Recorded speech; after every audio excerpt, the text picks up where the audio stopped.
Hi, welcome to part 3 of egg retrieval procedure. तो आज हम एक्चुअली जानेंगे कि हम शरीर से अंडे निकालते कैसे। अंडे निकालने का प्रोसीजर बेहोशी में किया जाता है, हमने बात की। तो जब आप एक बार पूरी तरीके से बेहोश हो जाते हैं, उसके बाद लेग्स को सेपरेट करके सलाइन से, पानी से उसे क्लीन किया जाता है। यूजुअली केमिकल्स, बीटाडीन जैसे प्रयोग नहीं करते हैं क्लीनिंग के लिए। और जब हम वजाइना को भी क्लीन कर लेते हैं अंदर से, तो रूल आउट कि अंदर का कोई वजाइनल इन्फेक्शन ना हो, उसके बाद हम इंट्रोड्यूस करते हैं अल्ट्रासाउंड का प्रोब। तो अभी इस दौरान जब आपके इंजेक्शन लग रहे थे, आपकी इंटरनल अल्ट्रासाउंड से, ट्रांसवजाइनल अल्ट्रासाउंड से मॉनिटरिंग की गई होगी। वही अल्ट्रासाउंड का प्रोब इंट्रोड्यूस किया जाता है। बट इस अल्ट्रासाउंड के प्रोब पे हम लगाते हैं एक गाइड। ये होता है एक मेटल का इंस्ट्रूमेंट जो हमारी निडल को गाइड करता है ताकि वो सही जगह पे पंक्चर कर पाए फॉलिकल्स को। तो आप ये देख रहे हैं कि ये है गाइड जो हमने अल्ट्रासाउंड के प्रोब पे अटैच किया। और इसको जब हमने इंट्रोड्यूस किया तो हम अल्ट्रासाउंड की स्क्रीन पे एक बायोप्सी गाइड का लाइन जो है वो मार्क देख पाते हैं। अब जब हम निडल इंट्रोड्यूस करेंगे इस गाइड के अलोंग, वो निडल पूरा उसी रास्ते जाएगी।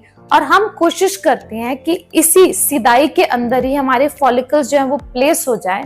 और जब हम निडल इंट्रोड्यूस करें तो एक पंक्चर में मैक्सिमम नंबर ऑफ फॉलिकल्स जो है वो उनका पानी एक बारी में एस्पिरेट हो जाए।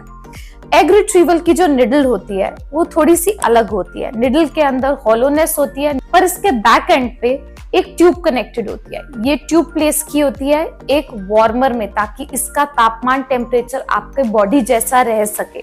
और उसके साथ कनेक्ट होता है एक सक्शन पंप, जिसकी वजह से जब हम निडल को फॉलिकल के अंदर डालते हैं तो प्रेशर क्रिएट होता है और उससे पानी जो है वो सक्शन हो पाता है। और उसी के अंदर कहीं जो फ्लोटिंग एग है वो फिर एम्ब्रियोलॉजिस्ट ढूंढ पाते हैं। तो अब जैसे हमने सक्शन पंप पे प्रेशर लगाया तो ये जो ट्यूब है इसके अंदर पानी आना शुरू हो जाएगा। और ये सारा पानी जब कलेक्ट हो जाता है तब हम इस ट्यूब को एम्ब्रियोलॉजिस्ट को पास करते हैं और वो माइक्रोस्कोप में इसके अंदर एग ढूंढते हैं। एक्चुअली आप ये सोचते होंगे कि इसमें कोई कट नहीं आ रहा, चीरा नहीं आ रहा, कोई टाके नहीं आ रहे, तो ये पंक्चर कहाँ किया जा रहा है। फॉर योर नॉलेज, अगर हम एक डायग्राम के माध्यम से समझें,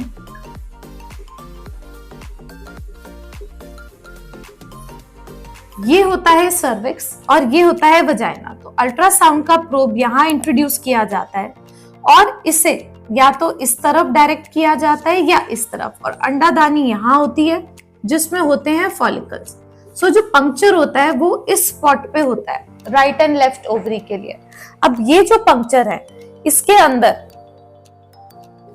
ब्लीडिंग हो रही है या नहीं हो रही है, ये प्रोसीजर के बाद इवैल्यूएट किया जाता है। तो जब हम पंक्चर करते हैं, अल्ट्रासाउंड में देखते देखते सारा फ्लूइड एस्पिरेट कर लेते हैं और दूसरी साइड से भी सारा फ्लूइड जब एस्पिरेट कर लेते हैं तो हम ये सारी ट्यूब्स एम्ब्रियोलॉजिस्ट को दे देते हैं। और प्रोसीजर के एंड में इस एरिया को देखते हैं कि कहीं से भी पंक्चर साइड से ब्लीडिंग तो नहीं है। तो अगर ब्लीडिंग होती है तो उसको प्रेशर से या पैकिंग से रोका जाता है। रेयरली कभी स्टिच की जरूरत पड़ सकती है और रूटीन में नहीं होता। तो इसी वजह से ये जो प्रोसीजर है इसके कोई आफ्टर इफेक्ट्स आपको अपनी बॉडी पे नहीं दिखते हैं, एक्सेप्ट फॉर माइल्ड क्रैम्पिंग, जो किसी भी तरह की वजाइनल मैनिपुलेशन के बाद एक फीमेल अनुभव कर सकती है और वो भी मोस्टली शाम तक सेटल हो जाती है। तो इस तरीके से आपकी बॉडी से अंडे निकाले जाते हैं। और अगली सीरीज में हम बात करेंगे एग रिट्रीवल के बाद क्या होता है। So keep watching our series. And अगर आपके और कोई सवाल है एग रिट्रीवल से संबंधित तो हमें जरूर पूछें, we would be happy to answer.